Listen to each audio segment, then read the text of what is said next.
Dizer que o Brasil vive uma cultura judaico-cristã, isso é verdade mesmo? O que significa viver uma cultura? O que é isso, Rodrigo?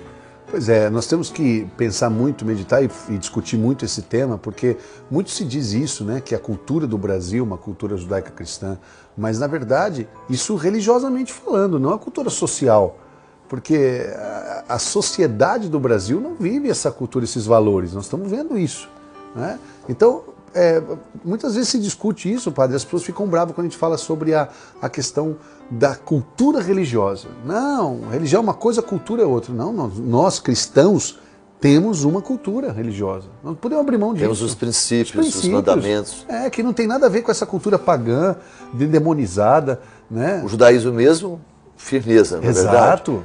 Por exemplo, se um filho desonra o pai e a mãe, eles vão cobrar isso dos filhos, sim ou não? Exato, exato. Então a gente tem que levar para dentro da nossa sociedade, do convívio do dia a dia, de fato, essa nossa cultura. Nós, como filhos de Deus, religiosamente falando, temos a cultura judaico-cristã, sim. Mas o país, como o Brasil, como um país laico, como um país, a sociedade brasileira, eles não preservam esses costumes, não, essa cultura, não. Isso é preciso saber separar isso. Então, as pessoas precisam entender que nós precisamos lutar muito para levar essa cultura para casa, para nossos filhos, para a nossa sociedade. Eu tenho dito muito sobre essa palavra da transmissão da fé, como Abraão fez com Ló, né? Basta você ver o capítulo 18 de Gênesis e o 19, você vai ver que o sobrinho faz exatamente o que o tio faz. Então essa transmissão da fé é muito importante, né? Transmitir a fé para os nossos filhos, sobrinhos, para os netos. Deus coloca isso como princípio de mandamento na época de Moisés, ensine isso para os vossos filhos, para gerações futuras, né? Maria diz isso no Magnífica, as gerações futuras me proclamarão bem-aventurado. Então a transmissão da fé é muito importante. Atenção, pais, padrinhos, tios, avós, não basta só a gente ter fé, é preciso transmitir a fé. Nós estamos deixando nossa família muito à vontade. É uma fé diluída, de acordo com as circunstâncias. Eu digo sempre, como é que eu tenho um filho, né, católico e vai agora estar se casando com a moça evangélica, espírita, qualquer coisa semelhante? Ah, mas não tem nada, já é uma casa dividida, os princípios já não existem mais. A questão do batismo, não é? Se eu me caso com uma moça evangélica, ela pensa no batismo totalmente diferente, totalmente não como sacramento, não é como a manifestação plena ali do nascimento novo em Jesus. Exato, e a gente fala isso e chama atenção para essa questão, porque para não viver aquela duplicidade, a vida dupla. Ou seja, eu sou religioso, né? Tenho uma cultura religiosa e fora na sociedade, eu vivo a mesma cultura. Não, é outra cultura. A cultura da sociedade hoje é outra. Essa é a verdade, nua e crua. E o grande risco hoje não tem nenhuma cultura religiosa mais. Nem tem. Nem tem mais isso, né? Não tem. Não tem problema. Isso é questão de falar assim, isso é questão de religião. Deus pensa diferente. Exatamente. Até despreza a cultura religiosa, que na verdade são os princípios e mandamentos de Deus. Que nós aprendemos desde o início. Sim. Quando o pai diz sim, e o filho acolhe, diz não, e o filho acolhe. E pai e mãe é senhor e senhora, né? Você...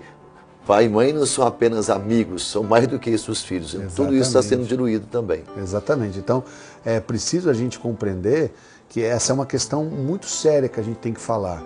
E é importante a gente partilhar isso nesse vídeo e você conversar entre os seus, na comunidade, no seu grupo de amigos, família. Senta e fala qual a cultura que nossa família de fato segue. O que vai ser implantado como cultura no nosso matrimônio, nossa casa. Por exemplo, você, né, na cultura religiosa, o esposo tem que honrar a esposa. Então, você vai num lugar, jogar futebol com os amigos, chega lá, a cultura do mundo hoje é mexer com a mulher dos outros, é você falar porcaria, você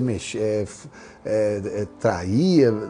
Nós não podemos viver isso. A cultura cristã é a mulher respeitar o seu marido, exato. Os filhos honrarem os seus pais. Na cultura cristã, padre, não é necessário o feminismo, porque a mulher ela é amada, ela é honrada como mulher. E nem machismo. E nem machismo. Tudo é criação do homem, exatamente, do mundo de hoje, da então, cultura pagã. Isso, a questão é essa, a cultura pagã, onde Deus não existe, onde Deus não é o centro.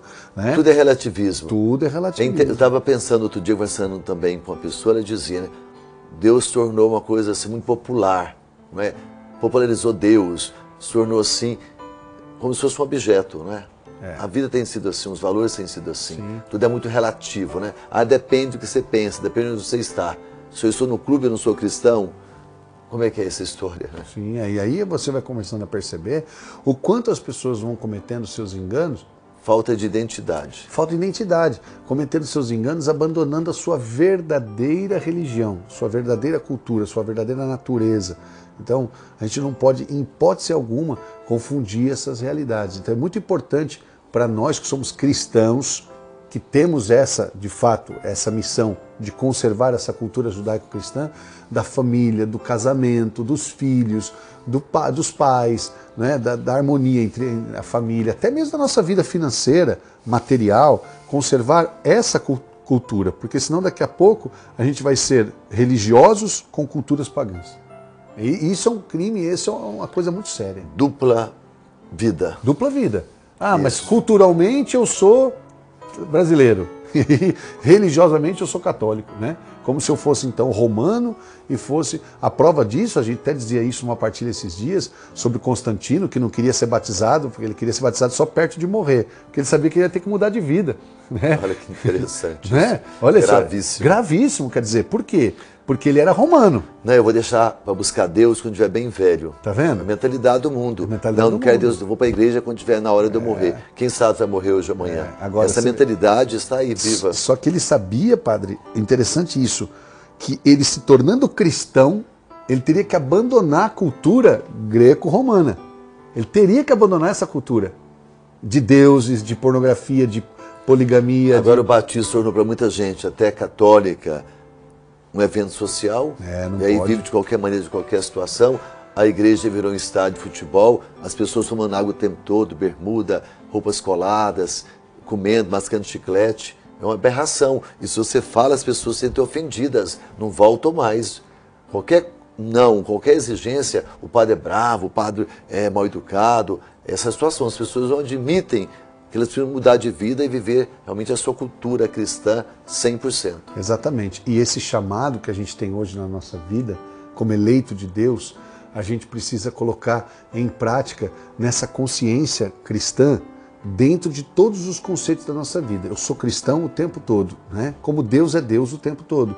Então, pensa nisso. Os santos padres, na primitiva igreja, quando começou a viver os batismos já na época, as crianças, né? Eles diziam assim, cada batismo de uma criança, o pai também renova o seu sim a Deus. Em cada criança batizada, mesmo que não tenha consciência, mesmo que ela não saiba ainda, mas o pai está dizendo, é isso que eu creio, é isso que eu quero que ela creia, é isso que eu quero que a minha família, né, acredite. Então, nós temos que levar para dentro da nossa casa, da nossa família, esta cultura. Repensar o que nós temos visto, né?